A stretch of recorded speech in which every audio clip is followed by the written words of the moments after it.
Le léopard des mers traîne derrière lui une réputation de prédateur implacable, presque maléfique. Mais le qualifier de la pire espèce, c'est juger la nature avec nos émotions humaines.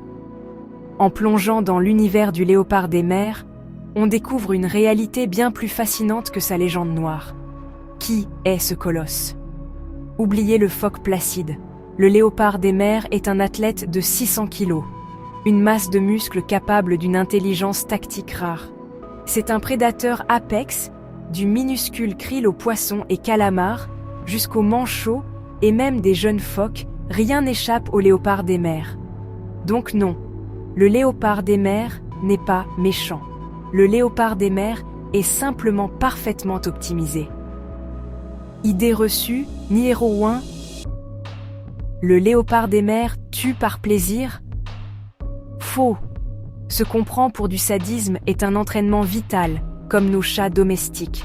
Le léopard des mers affûte ses réflexes, c'est de l'apprentissage, pas de la cruauté. Idée reçue numéro 2. Le léopard des mers déstabilise l'écosystème? Au contraire, il est le garde-fou. Sans le léopard des mers, les populations de manchots exploseraient, le krill disparaîtrait et tout l'écosystème s'effondrerait. Alors, d'où vient sa réputation de monstre? De sa gueule, de sa mâchoire immense et du fait qu'il s'attaque à des proies que nous jugeons mignonnes. Les attaques sur l'homme, très rarissimes et jamais alimentaires. On projette juste notre morale sur un monde sauvage qui n'en a pas.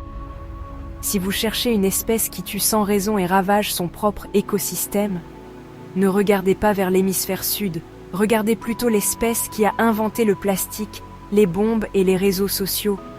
Le léopard des mers est une merveille d'adaptation. Si vous y voyez une méchanceté, alors il suffit parfois de se regarder dans un miroir.